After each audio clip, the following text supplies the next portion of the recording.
Today is Wednesday, July 15th, 2011.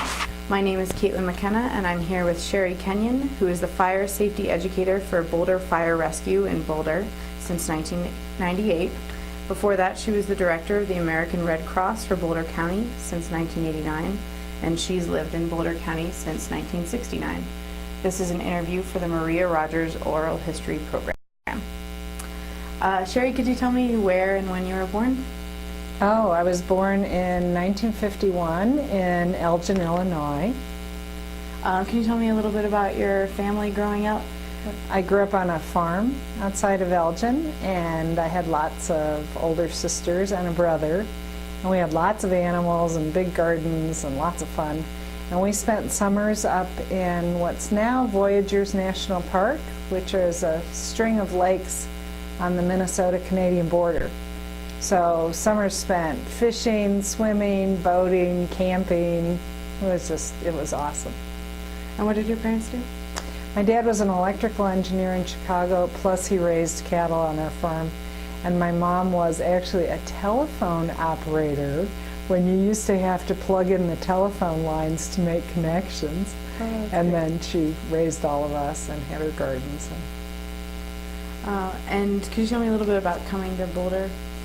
My sisters lived in Denver, and I was scheduled to go to college at Northwestern University. And I came to visit my sisters in Denver and came over the hill in Davidson Mesa and saw CU and said, oh, no, this is where I'm going to go to school. So that's why I came here.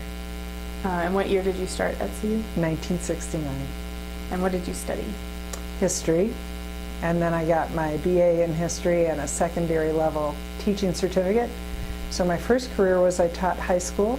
I taught history of the American West, American history, geography, world history. Which high school did you teach at? North Glen High School. And then could you tell me a little bit about your growth and responsibilities around Boulder County, how you got into that from teaching? So I was always really tied to this community. I was never going to leave. I knew that. I wasn't going back to the Midwest. And as my life changed and my career path changed, I helped my husband run a plumbing contracting business. So we were all over Boulder County with our business. Then I worked for a nonprofit counseling agency where I learned fundraising and all of the wonderful community groups here in Boulder. And then I was lucky enough to get the job as the director of the American Red Cross 2 months before we had the then largest wildfire in the state's history in 1989. And that was the Black Tiger Fire? That was the Black Tiger Fire. And I have to say that's recorded state's history because, of course, there were huge fires that swept through the mining towns and the mountains before that. But it was in sort of pre-record days. Can you tell me a bit about your responsibilities as the director of the American Red Cross in Boulder County? Well, the Red Cross, interestingly, has a congressional mandate that, in terms of disaster services, has two prongs to it. Half of the mandate is that you take care of anyone displaced from their homes by a natural disaster, tornado, hurricane, wildfire, house fire, things like that. But the other half of the mandate is that you take care of the emergency services workers. So in that regard, you have to support the firefighters and everybody else working those fire lines. And you'd been in that position for just 2 months? For 2 months, I had had a class called Introduction to Disaster, and I had told the Boulder County Sheriff and the fire chiefs for the whole county that the Red Cross would finally respond to local disasters. They hadn't been very willing to do that before. They just sort of wanted to stay safe and teach first aid and CPR classes, which is a wonderful service that the Red Cross still provides, and we did a lot of that. But our call was really to help people affected by disasters. There had been a school bus accident where a bus carrying children back, I think 5th graders, went off the highway up above Lyons. And the parents were all at the hospital and worried, and there was mass confusion, of course. And the Red Cross nurses could have been very helpful, but nobody had called us. So I decided that I would take my congressional mandate with me to the meeting and tell them that if they didn't start calling the Red Cross, they were going to have, the fire chiefs and the sheriff were going to have to explain to Governor Van Romer why the Red Cross wasn't being activated per its congressional charter. So 2 months later then, of course, here comes the Black Tiger Fire. It was a very hot day. I call it wildfire weather.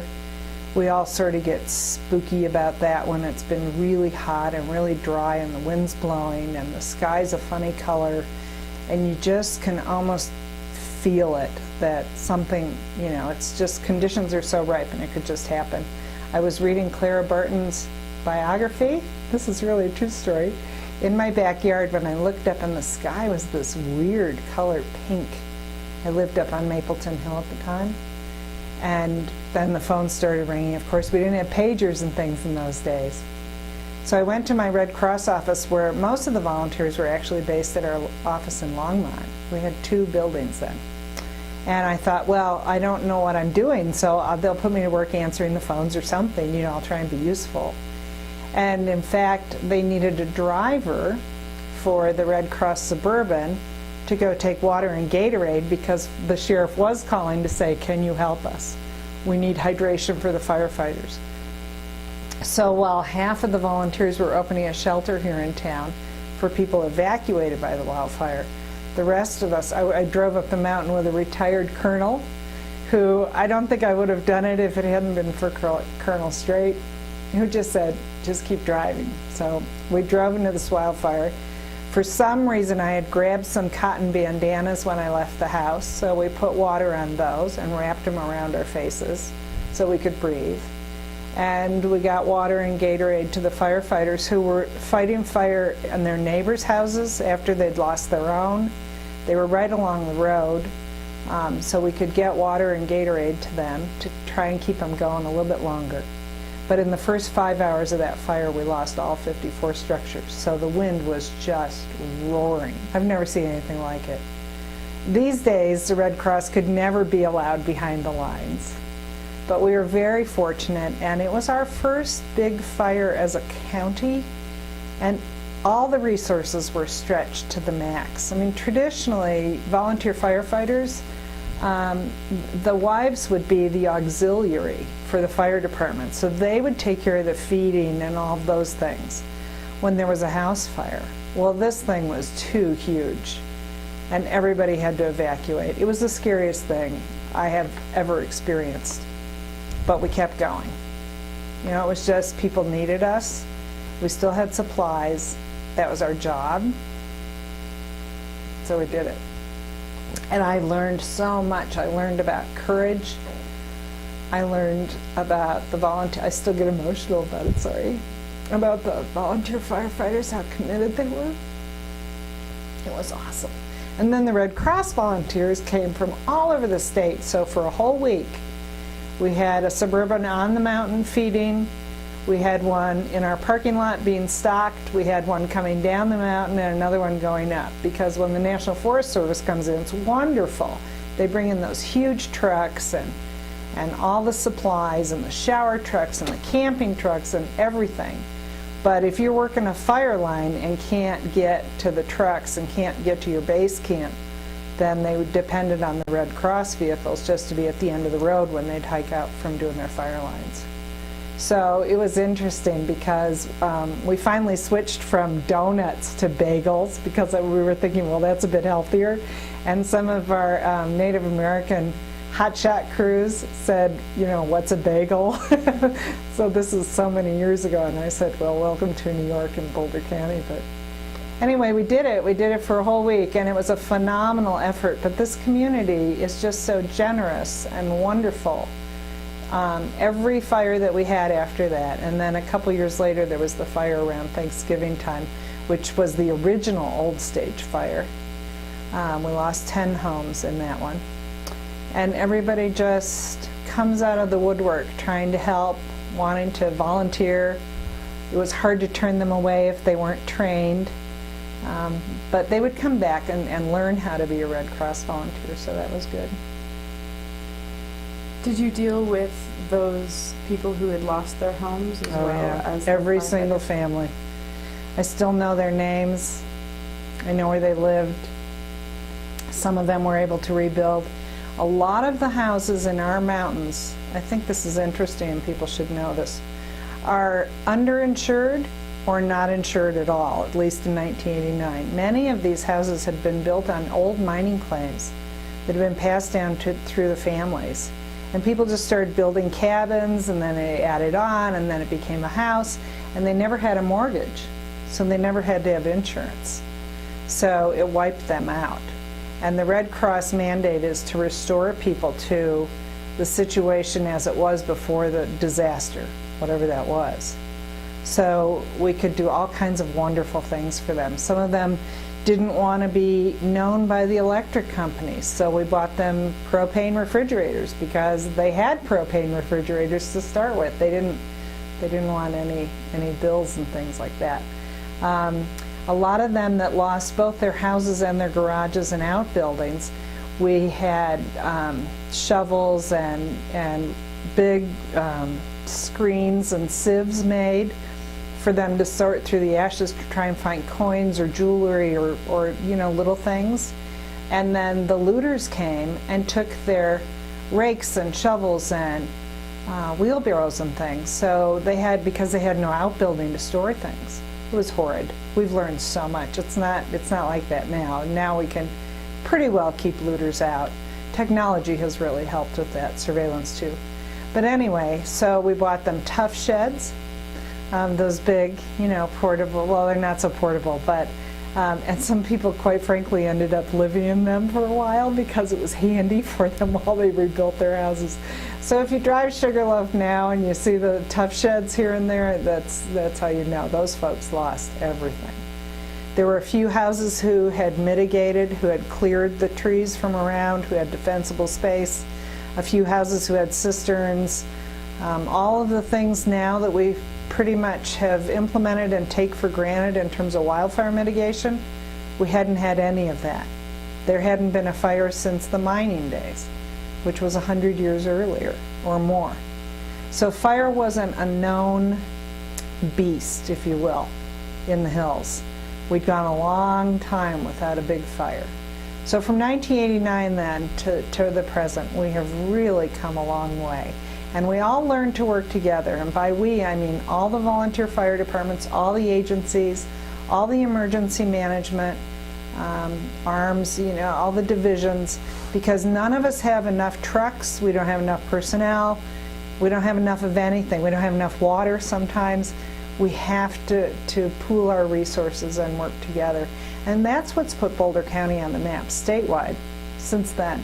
We've always been very innovative and collaborative, so that's something we're kind of proud of.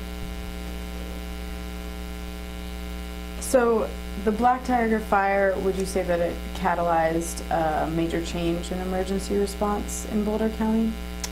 I don't know if it was a major change. I think you found more subtle changes in terms of departments communicating with each other. Maybe it was major. I don't have such a good perspective on that, I suppose, because when I came to it, it was all major change for me.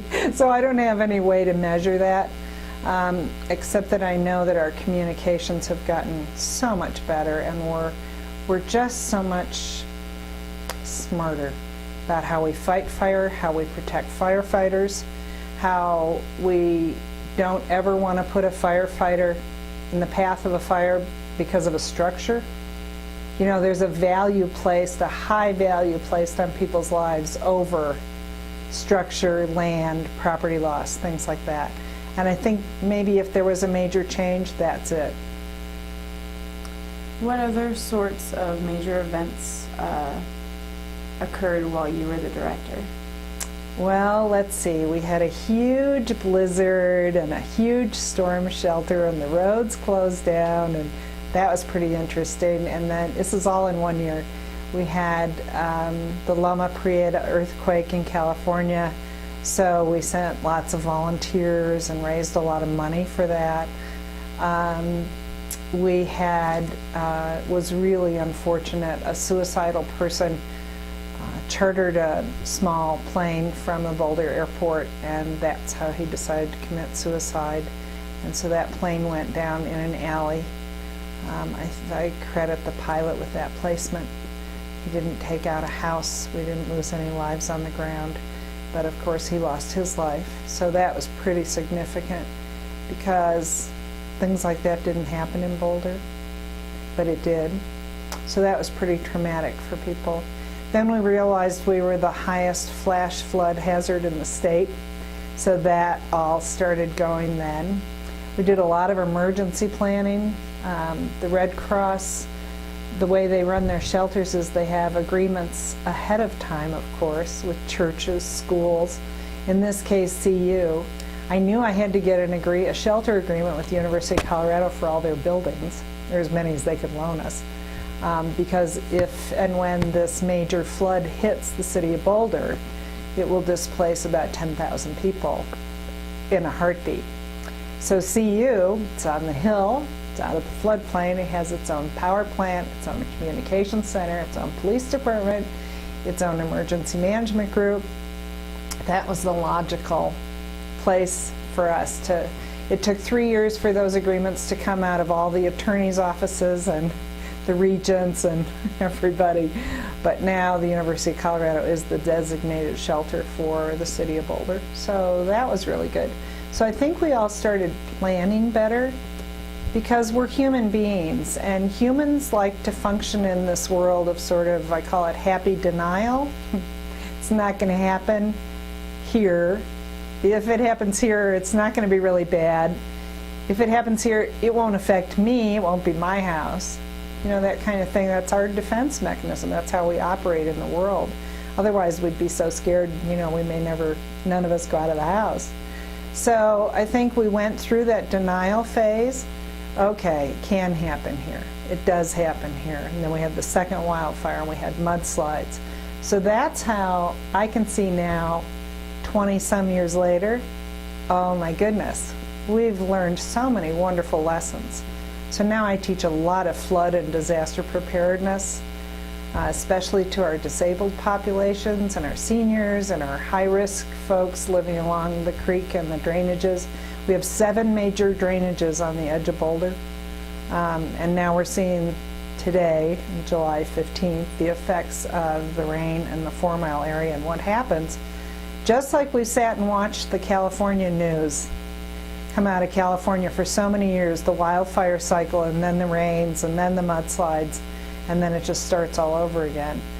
That's what our weather is. We don't have many disasters in Colorado, but this is ours. This wildfire flood cycle, I think, is here to stay. And just so we have it on tape, could you tell me a little bit about the floods in the past few days? Sure. We've had a major rainstorm pattern just settle over, and it usually does settle over Gold Hill. Our snowstorms and rainstorms, for some reason, park right up at the mouth of Boulder Canyon, over the road up 4 Mile Creek, that goes up all the way to Gold Hill and Wall Street. You'll hear different towns, Wall Street, Salina, some people say Salina, all the little towns that dot that whole valley, the old mining towns. And so 100 years ago, the trees had all been cut down to be used as timbers in the mine or for cabins. If you were really fortunate, you had a log cabin. Most people lived in tents when they were mining. And the hillsides didn't have any cover on them. The mules had eaten all the grass. See, I used to teach history in the American West. This is where it comes out. But there wasn't anything to hold the water. And that was the last time Boulder had its major flood. So Kenyon Boulevard used to be called Water Street. And after the flood came down Water Street and took out the railroad depot and the railroad tracks, and thank goodness there weren't that many houses in Boulder at the time, they decided that they might want to change the name to something less, you know, horrific. So they changed it to Kenyon Boulevard, another little piece of Boulder history. But anyway, so these thunderstorm cells have been parked here, and we've had quite a lot of rain. And the other night we did have a significant debris flow. We had flooding in Wall Street. Nobody lost their lives. People had evacuated. We'd done all this planning this spring. Well, since the fires last fall, we've been planning all winter and all spring and educating everybody. And people who live up there are so aware and so attached to the nature that goes on around them every day. It's so different than living in a city that they pay attention. Lots of them became trained as weather watchers with the National Weather Service. So they have their own rain gauges. You know, they're very active in their own safety, which is a wonderful thing about disasters. Once you've been a part of some sort of disaster, you lose your innocence, you lose that denial capability, and if you can make the shift to then being proactive about your own safety, that's just golden. That's what I'm always teaching about. So to take charge of it and own it and participate in it. So that's why we didn't have any significant loss of life. We had cars inundated by mud and swept downstream when we had lots of water, and there are people still a bit stranded because their bridges might be out. But we didn't lose anybody, so that's good. Could you tell me a little bit about your pathway to becoming the fire safety educator from being the director of the Red Cross? Well, as I always say in my introductions, I'm highly motivated to teach fire safety after years of going to house fire after house fire after house fire in this county, most of which could have been prevented. We had some loss of life in some of those fires in other cities, other areas. And oftentimes it was because people didn't have a working smoke alarm. They didn't understand the importance of it. We've lost the idea that fire is fast and smoke kills because we don't have many fires anymore. It used to be that someone in your family had had a house fire, and that got passed on as legend and family stories. And it raised awareness and taught that fire does happen to us. As technology has grown, now we have wonderful appliances. Our iron has an electric shut-off. The curling irons have electric shut-offs, you know, all of that wonderful stuff. But there are still things that cause issues like candles. And so people love candles, and they leave them burning and they fall asleep because candles are relaxing, or they leave the room. Or there's an electrical short, or they've got overloaded circuits, or there's some human behavior in here that if they had only known, they could have prevented that fire. So when Boulder Fire Department got funding for an education position, I realized I wanted to go back to teaching, and that I really wanted to teach fire prevention, because when people suffer loss from fire, and other disasters too, but I'm most familiar with fire, they almost never fully recover from it. They've lost some things that are so precious to them. Maybe it's family photographs or heirlooms or the Afghan that grandma made, or you know, things that we attach our emotions to, and those things are gone. And you can't replace that. You know, the Red Cross can buy you a bed or give you money for a table and chairs or food for the pantry, but it can't ever replace those memories. So that's really tough to witness and really hard to help people try and recover from. Back to Black Tiger Fire, those families, lots of them were self-employed, and they lost their tools, or they had a jewelry making business and they lost all the gold and silver because it melted. They lost incredible things and kept going. And one man had put his whole life savings into his gun collection because that was going to be his retirement. It was gone. It's really, really hard to watch people who are your neighbors suffer like that. So I wanted to do everything I could to sort of get us in front of that train instead of running behind it and trying to help people after the fact. How were those people counseled about the loss? There's a lot of good grief counseling that goes on now. There are lots of Red Cross mental health workers who are already therapists who are now trained in disaster type loss. In 1989, we didn't have any of those folks. We had our great Red Cross nurses with lots of experience. But I had worked at a counseling agency, so I went back to the mental health center who had supervised the counseling agency and said, I need help. We all need help. My Red Cross workers need help, but these families are really suffering, and the kids especially So the mental health center started providing free services to everybody. It was a phenomenal thing, and that was before, like I say, just because of my background in counseling, I knew what the issues sort of were going to be and how they could be, mental health workers could be helpful. And now it's wonderful that the Red Cross just has that nationwide. Do you incorporate any sort of mental health preparedness in your education now? Absolutely, great question. Because again, I think we have to go back to what is it that prevents us from making our own disaster supply kit. So we start with the denial. And I talk about the loss process and how you work through various stages, from denial to being very angry sometimes and being very sad. You'll watch communities as they recover from, like, the 4 Mile fire. There's a stage where everybody's angry. They're angry about the fire, they're angry about how the county's handling things, they're angry about public works and the roads aren't open, they're angry about what kind of grass is put in with the straw, they're angry about the noise of the helicopters. I mean, there's just an anger that goes with loss, and it can attach to all kinds of issues. And there's also the great sadness, which is difficult for people to share, and they certainly don't want the media reporting it, so they sort of close in on themselves. But the wonderful thing is that neighbors really bond because they have this shared experience. Even if they haven't lost their home, they're still there. There's a bit of scratchiness there because this person lost their house and this one didn't, but their friendships remain. And it's a wonderful thing to see those communities just bond together. And I think that's what the Black Tiger book is really shows, is how people, that same volunteer spirit where they were fighting fire for each other at each other's houses comes after the fire. It's like the glue that holds the community together, which is fabulous.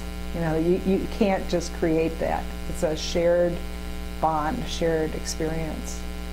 So I don't know if I'm answering your question, but No, but I share those experiences as much as I can with people to say, this is what happens, this is what we've witnessed, this is what we know, so I want you to be prepared. But it's like anything, if you can take charge of doing something for yourself, you're going to feel better in the end. So if you have your flashlight and your batteries and the power goes out, you can go, oh, I did it right, and you turn on your flashlight and you have the power of information again. You can see where you left your slippers or where your coat is or your car keys.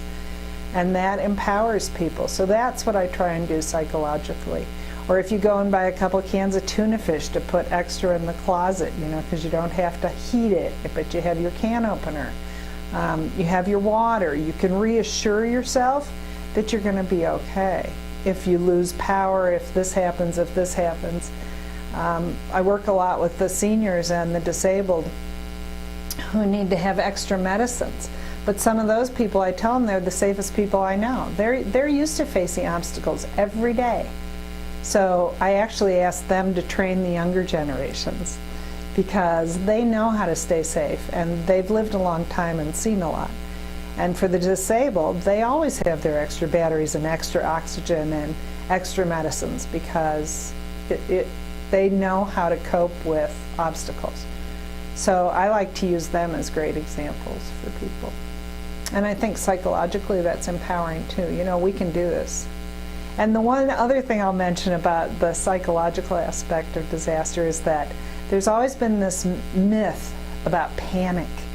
And I want to dispel that always. I want to do a Mythbusters thing on it because people that in fact don't panic. They may run in the wrong direction, they may take the wrong action, but for the most part, people are pretty calm in a crisis. And they'll turn to each other, and they'll work together, and they'll do things together, and they'll help each other. And it'll be a buddy system. It's not that people run around crazy scattered like Hollywood would have you believe. Real human behavior is much more compassionate and calm, as I say. And like I say, they may do the wrong thing. Oftentimes people will want to verify what's really happening. So my classic example is growing up in the Midwest, there were tornado sirens, right? So you'd hear the siren, so then you'd turn on the TV or vice versa, and then you'd turn on the radio, but you were still watching the sky and you didn't quite believe it because you didn't see it yourself. And so not until my mother would see the funnel cloud would we go to the basement. It's like, okay, this was too close for comfort. We need to do this another way. But again, teaching people, like the other night, I've had a lot of phone calls from all over town saying, okay, so we were listening to TV, we turned on, we pulled up the Weather Service websites, we had the Boulder OEM, Office of Emergency Management website going. We talked to each other, we heard the sirens come on for a minute, sounded like it was by accident, which it was. The water had already come and gone. So we're getting better at this. and so we didn't evacuate, and they made the right decisions for themselves. So they used their critical thinking skills, but they've been taught by myself and others, you can make good decisions. You just have to get good information and be ready. So, did that surprise you while you were the director that people didn't panic? Or growing up, were you able to sort of see that was a myth? I think it must be from the farm way we were raised and my family history, that I didn't think panic was an option. You know, the bull gets in with the cows and you don't panic, you go get the bullwhip and somebody who can use it to send them back to their own pasture. I mean, that's a weird example, but I think growing up on a farm, you have a lot more self-reliance, and you're taught the truth about, for instance, fire safety. Growing up camping, being in the woods all the time, you have a respect for things like fire that I think a lot of kids don't get the opportunity to learn these days. So that's part of what we do when we train the CU students and the resident advisors and things. We always teach them fire extinguisher training and how to put out a fire and what that's really like.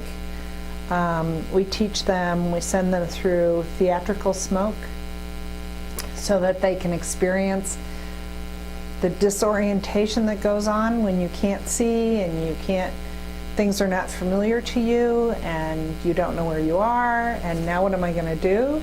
So we're trying to give them the sense that you never want to be in an environment like that, a smoke-filled environment. It's, you know, it's non-toxic smoke and that, but you can't see through it. And we let them walk, we don't have them crawl through it. But what it does with the resident advisors at CU is it convinces them what they have to teach their students and why they have to evacuate for every fire alarm, because they're not going to be able to rescue them. They're going to lead an evacuation, but they've got to teach their students so that they'll get out and not be at risk to that kind of smoke or fire issue. They also keep the doors closed now and the hallways cleared, because if you do have to evacuate, you don't want to trip over somebody's, you know, shower basket or whatever in the hall.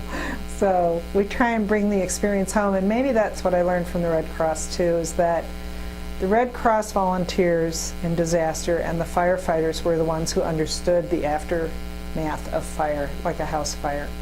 We know what it smells like, the horrendous destruction created, everything melts, things are not recognizable. It's just overpowering, but most people don't get that experience. So when we teach the CU students, I bring, it's called The Consequences of Fire, and I bring melted items from off-campus student fires here in Boulder. So melted boom boxes and the old TVs, the old portable TVs, and Macintosh computers and different things that have melted in real student fires to convince them that fire can happen to them. Ski boots are particularly nasty because all the foam inside, so they see it and touch it and smell it, and then they read the fire reports that go along with that, and we've convinced them that fire can happen to them. So I think, again, once you break through that denial, so getting back to the psychological, if you can prove that something's going to happen to me, I'll probably pay attention. How much of your program is directed at CU students? They're our highest fire risk age group, which in a college town is not rocket science. But in most communities, it's either little kids playing with matches or lighters, or it's seniors who are still cooking for themselves and pretty isolated. But in Boulder, it was our college students who were really unknowing about fire. They really thought that they had 10 minutes to get out once the smoke alarm sounded. It's more like 2 minutes, maybe, depending on what the fuel load is, once the smoke hits a smoke alarm. It's very fast. They didn't understand why smoke was such an issue. So even in a sprinklered building, you still have an issue of smoke coming through the ventilation system before the fire's put out, and then after there's still smoke. Smoke is highly toxic. People would say, well, I'm in a fire-safe environment. Well, everything melts in a fire, and everything's made out of plastic these days. So really horrible toxic chemicals in smoke. So getting them to understand that, and then as freshmen, then when they move off campus and have their own apartments, now they're keeping the batteries in their smoke alarms. They're understanding why. They're keeping the bicycles away from blocking both exits. We had a fire that went up the front side of the house. It started outside on a couch. Now we have a couch ordinance. You can't have couches out in front of your house anymore because people go by and flick some sort of smoking material, I don't say cigarettes, it's Boulder, into the couch, starts the house on fire on the outside. They can't evacuate through the front door. They almost didn't make it out the back door because the house is filling with smoke. They can't see, and their bicycles stored in the kitchen because nobody cooked in front of the back door. So again, the importance of having two ways out, crawling low under smoke like we try and teach you when you're little, that all had to come back into play. So about 50% of my time is spent working on and off campus. I work with landlords and parents and any of the audiences connected. So not just the students, but the resident advisors, the staff, the dining hall staff, everybody. Everybody and anybody who's part of the problem is part of the solution. That's our philosophy. And what are the primary emphases of the fire education program? So there's this whole thing about living independently for the first time in your life and living off campus. That's one of our huge emphasis areas. And then the other one is working with our elementary school kids. So in October, actually in September, this is really cool, the teachers helped me, the elementary teachers, because I wasn't an elementary teacher, I taught high school, I didn't know how to do this. They created over the years this program for kindergartners, first, second, and third graders. If we had more funds, quite frankly, we'd teach all the way through high school into college. But we're limited by monetary resources. Anyway, in September, the kids get a family homework that they take home. The parents sign it on the bottom that they've completed it with their student. Then it comes back to the teacher just like regular homework, and then the firefighters come as sort of the reward, and they go over their homeworks with them. So the little first graders are choosing their meeting places. So you have one meeting place so that everybody knows they're out safe, and they can draw a picture of their tree or their rock or wherever the meeting place is. But again, remember the family's done it together, so they all know. So you've reached everybody now. So then second graders are learning mapping skills in Colorado schools. So they're drawing their home escape plans by drawing the floor plans of their house and 2 ways out of every room, and then coming back and incorporating the meeting place from the previous year. And the third graders love this. They get to wake up their older siblings and make them get out because they do timed fire drills, setting off the smoke alarm, making sure everybody makes it to the meeting place. And that's really fun because they're learning decimals and fractions. So it fits with their math lesson. So in October, we spend, the firefighters on the education team teach every day in one of the elementary schools, and it's just bad. And they're exhausted at the end of the day. They can't believe how teachers do it, which is really fun. And then that usually extends, we teach in all the preschools, and that first lesson is firefighters are your friends. So they put on all their gear and they crawl around with the kids and have them call out, here I am, because again, that's another big part of our program. One of our hallmarks is that it's all positive messages. Adults and children don't learn from don'ts. A don't command, don't hide under the bed. Well, children would come home and say, oh, the firefighters came to school today and they said to hide under the bed. That's sobering. They either hear the don't and not the rest of it, or they hear the rest of it and not the don't. So we're all about positive messages. And then I do a lot of training with corporate staff about evacuation and how sprinklers work and what the issues are in their buildings.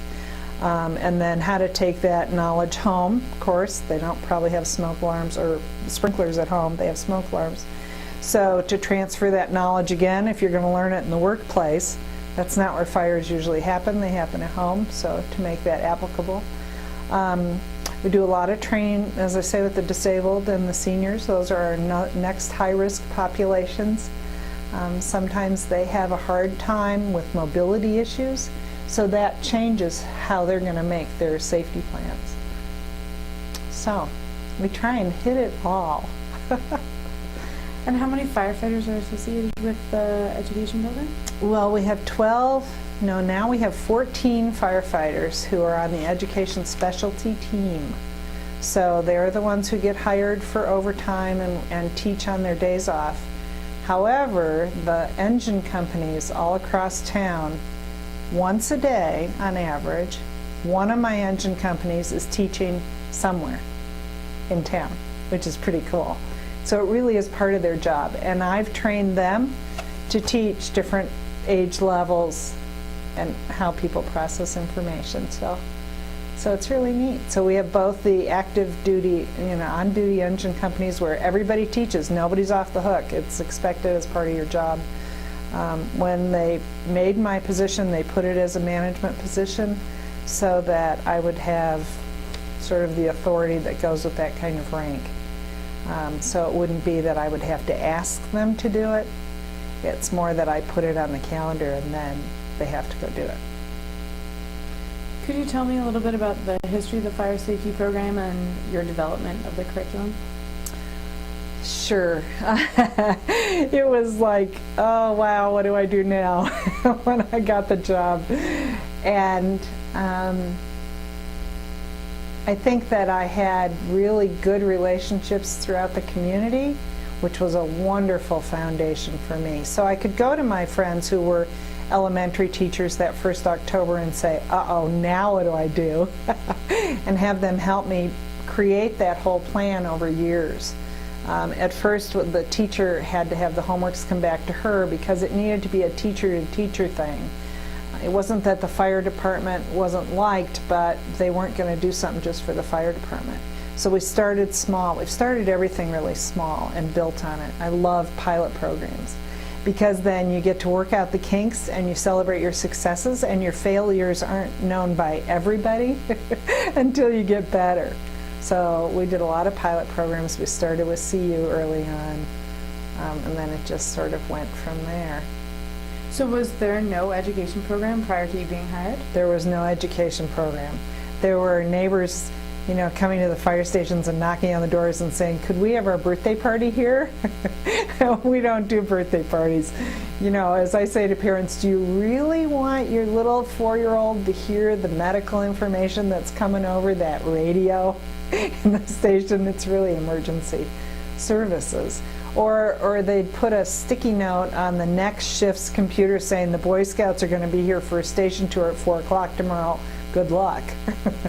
And so, yeah, it wasn't so good. I mean, everybody loves the firefighters, and that's really neat. So that was the other part, is they're the best messengers.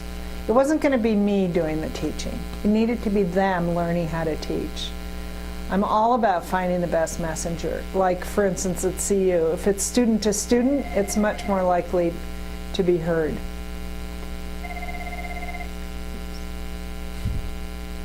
Well, let that ring for a second.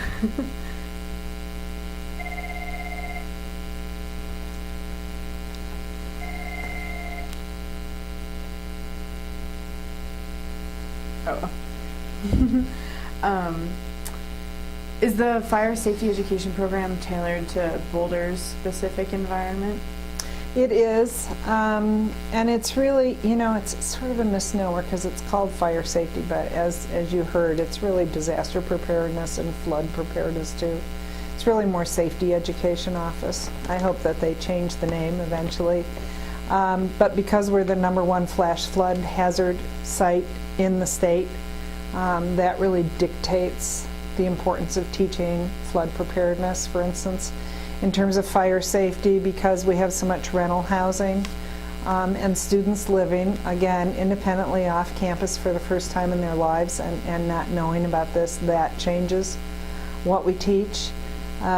We have a very well-educated population who really is committed to a healthy lifestyle here in Boulder, so we don't have the issue of small children playing with matches or lighters, because people don't smoke cigarettes for the most part in this community. So that's interesting. Very different than from another community in Colorado, most other communities. So there are some particular things. We have a lot of seniors in Boulder. It's a wonderful place to retire. So as they're aging and becoming more aware of their safety and their environments and trying to take care of themselves, then we really have to speak to that. And also we have such great volunteers. So for instance, again, I use the special transit drivers and the Meals on Wheels delivery volunteers to carry, for instance, the flood or fire safety messages, because again, they're the best messengers. They're trusted people in the people's lives that they serve. So they're somebody in a high-risk hazard living on the creek on Arapahoe, who's lived at 4th and Arapahoe for 60 years, but is now taking special transit to her doctor's appointments.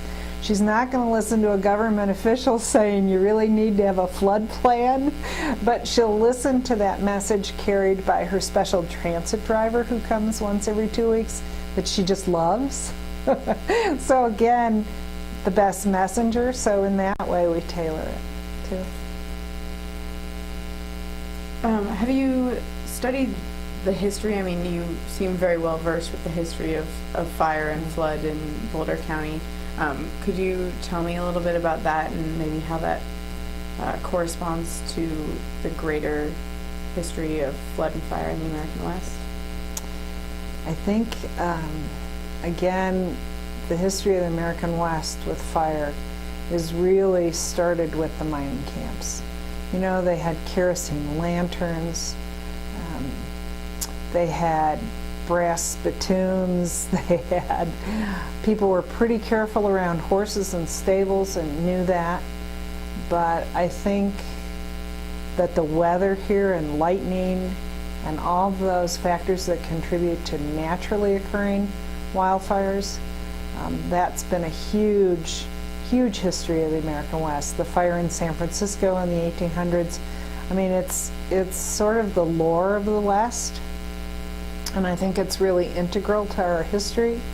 And then again, the rains and the floods, and you know, there is a lot of drought, but then there are these monsoon weather systems that are ancient. I mean, it's just been like this since the mountains were created during their origin. I mean, it's just this whole cycle. But the more people we have, and the more dense our populations, and the more building we have in the wildland-urban interface, that's what's changed. So I don't know that the weather has necessarily changed. I don't know that the incidence of fire has really changed, but the numbers of people impacted, huge.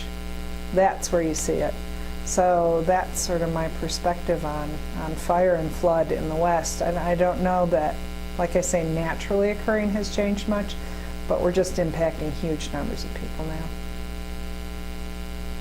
Could you tell me a little bit about working for the fire department and you know what it's like being a woman as well in a fairly male a civilian older woman working for the fire department? That was very nice of you, Caitlin, not to reference that, but it was tough at first because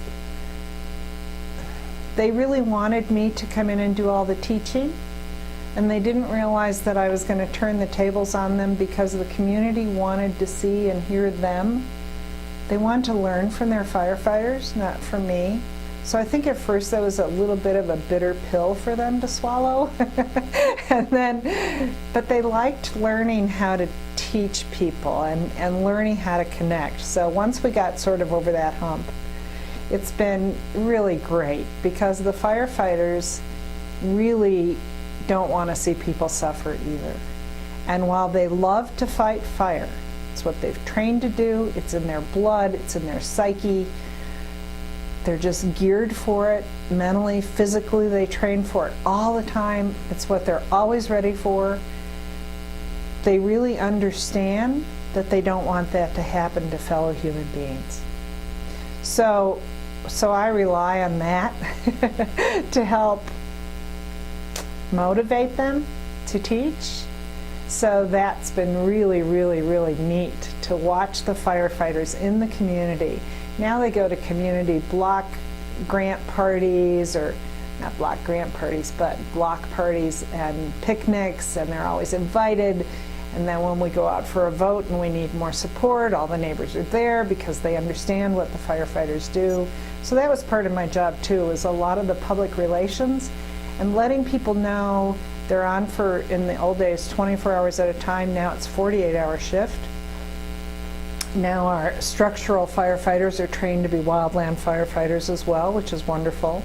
They were fighting a fire a few years ago. It's called the Wonderland Lake Fire up on the north edge of town. And they had their structural firefighting boots on, which of course are steel-toed, because when they're in structures and things are falling down around them, they have to have really heavy-duty gear. Well, the toes and their steel-toed boots got so hot because they were fighting wildland fire in people's backyards that they burned their toes. So now they carry their wildland gear with them, especially their boots, and they switch out if they have to. So it's little things like that. But once the community understands that, they're all about supporting them. So that's been really fun. And there are some great, great, wonderful people on the education team, just really committed to teaching. And most of them have taught somewhere else in their life. They've been a coach or a first aid and CPR instructor or some sort of teaching experience that they're naturals at it. I had a professor years ago at CU say, you know, teachers are born, they're not made. And I really believe that. You either have it and can do that and connect with people and teach them, but it's very difficult to instill that in someone. So the people on the team are the ones who want to be on the team, and they like teaching, and they like getting the overtime to teach. So it's a happy trade-off. And then the rest of the crews, we have so many young firefighters now who just accept education as being part of their work. They're pretty enthusiastic about it. It's really neat to watch them connect with different ages and audiences. Can you tell me a little bit about the reaction of the education team and then Boulder Fire as a whole on September 6th for the 4 Mile Fire? I think it was a collective sigh because we all felt like it was going to happen again. It was that, what I talked about originally, that wildfire weather. You could just sense it. Something was going to break loose. And we all get pretty edgy. Illegal campfires are something that make all of us really angry. There's no sense to it, and they're in places where they shouldn't be. But again, it's human behavior, so we're going to deal with whatever comes down the pike, sort of thing. So after your initial, oh my gosh, here we go again, then you just go into it. And again, your training kicks in. I'm not trained for the emergency management aspect of it anymore. I've let that go over the last few years. So I come in and basically answer the phones and try and reassure people who are calling from China or Switzerland or all over the world saying, can you tell me if my house is burned down? I'm watching this on the news or getting a Twitter feed or, you know, whatever it is.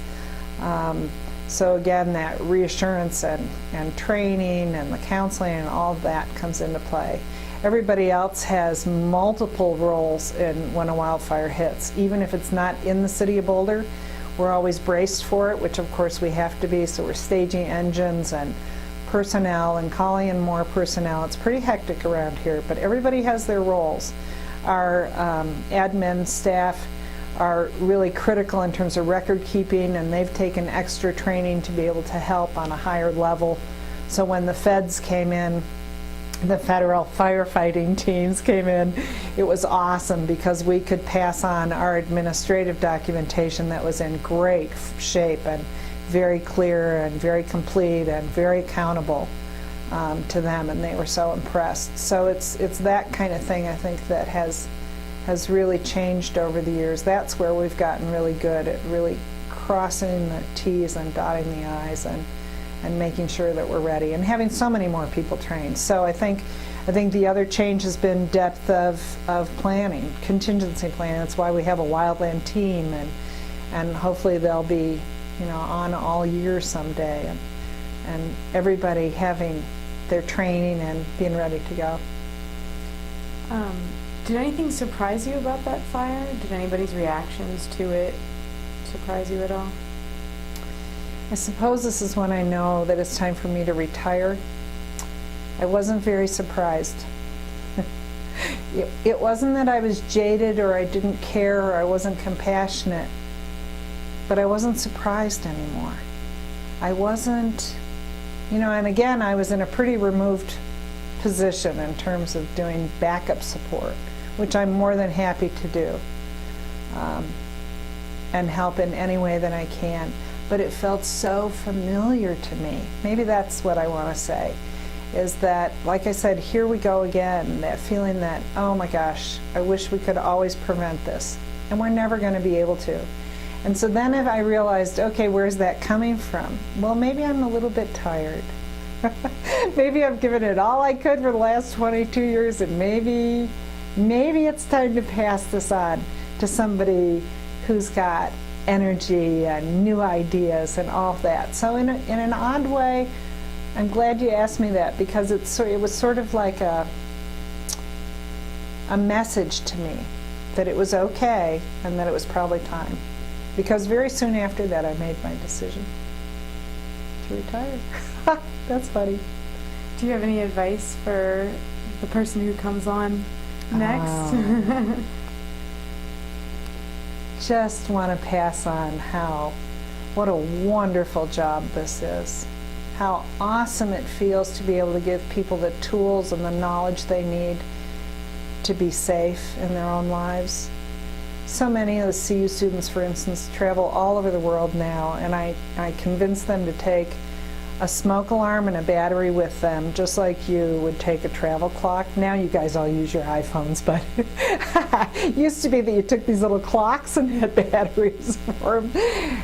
And even if they put a smoke alarm on a closet shelf in a country with, really no fire protection systems at all, they feel safer, and they've done something for themselves. So I think to be able to pass along life skills like that has been just fabulous for me. It's been very healing. After all the years of working through loss with people with the Red Cross, this has just been joyful. Just such a privilege for me to be able to teach safety to people who want to learn it. I mean, that's a teacher's dream. And we're nearing the end of the tape, but is there anything else that you would like to talk about? I'm just really pleased to be interviewed for this project. The combination of the history teacher and just the life experience of watching this county grow and develop and learn and facing the disasters that it's going to face in the future. It feels like it's going to be okay. And there are a lot of really wonderful, capable people who are working for safety. And so I think that that's really gratifying. So I'm pleased to have been a part of it. Well, good. I'm glad that you agreed to do this interview. It's been very informative. Thanks, Caitlin.